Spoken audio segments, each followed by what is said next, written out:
Union has bemoaned the fact that NSFAS only funds students for 10 months of the year, while medical students are required to attend school for 12 months. NSFAS had previously committed to funding medical students for December and January, but SAMSU says they have seen no action despite inquiries. SAMSU spokesperson Ambrose Lekalakala joins us now for more on this conversation. Ambrose, thank you so much for your time this evening here in SABC News. Now, you've raised major concerns as students, as medical students in South Africa, and saying that there seems to be issues when it comes to your payments which are due to you from NSFAS.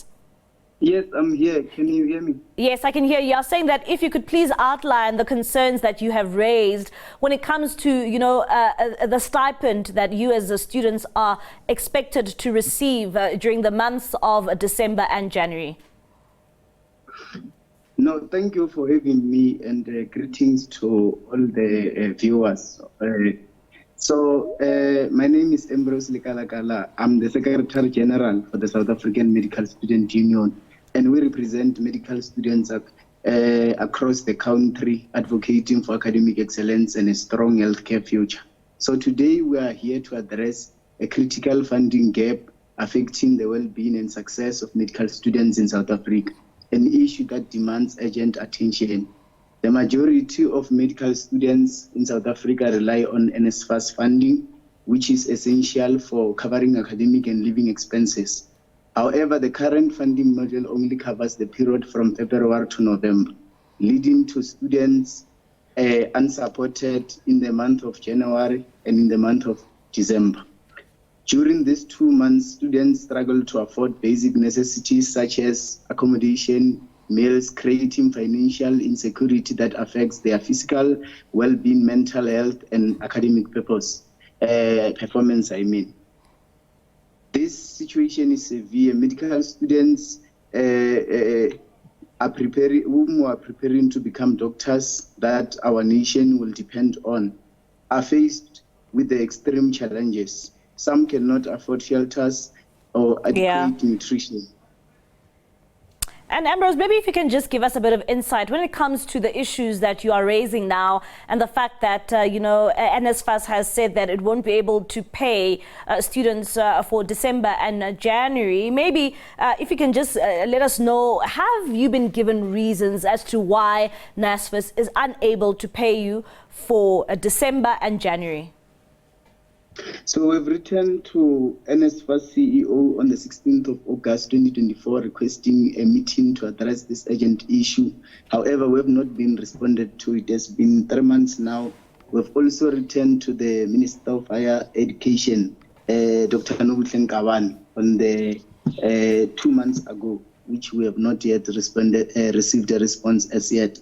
However, it was around 6 this afternoon, after we had scheduled for this interview, that I received a call from the administrator of NSFAS, whom said to me that they have not received our emails. They only received it from SABC. However, he did indicate that they are committed to resolve this issue, because it's clear to everyone that it's really unfair and unjust to have medical students in universities in January and in December with no allowances, knowing very well that by them qualifying to have NSFAS, it basically means they do not afford to have anything to buy food or even to pay accommodation in those 2 months. And what does this intervention now mean for you as students, particularly if you've raised these issues before, but it seems as if it's fallen on deaf ears, and only now when we are requesting some sort of, right of reply from NSFAS,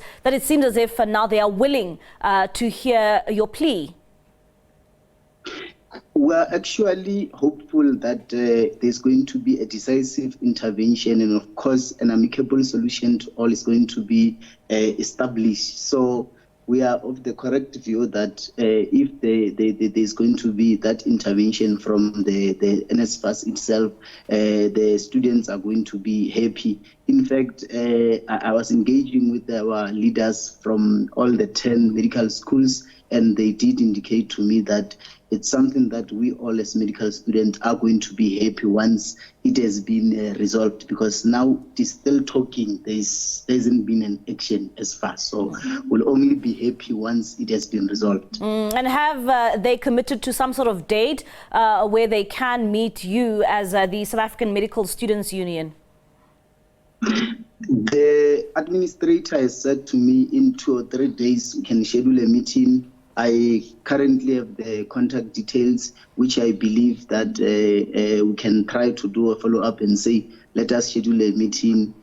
Of course, once we get into contact each other, is then that we can be able to then schedule a meeting. But I want to believe that as urgent as this matter is, there should be a meeting scheduled for earlier, in fact, this week or even next week. And what would you like to see as medical students, especially now that you have seen that it seems as if they are fast-tracking this meeting?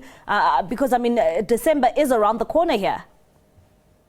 We call on the NSFAS leadership, including the leadership of the department, to say, please make decisive intervention so that our students who are going to be in campuses in December, and most importantly, those that are going to be there in January. It has been proven that South Africa in January, we struggle the whole country.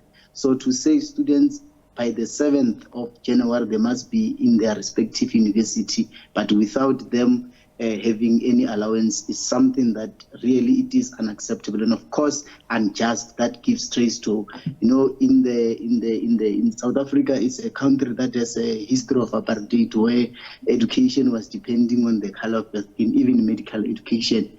But currently, 30 years into democracy, we've got a new form of apartheid that does no longer depend on the color of your skin, but the depth of your pocket. So we call on the department, including NSFAS, to say, please make a decisive intervention to ensure that the right to education and, of course, the health of our own future doctors is therefore being protected. All right, Ambrose, thank you so much for your time this evening. That is Ambrose Lekalakala. He is the spokesperson for the South African Medical Students Union, of course, calling for the interventions there by NSFAS and hoping that that meeting that is expected to take place later this week will bear fruit for students.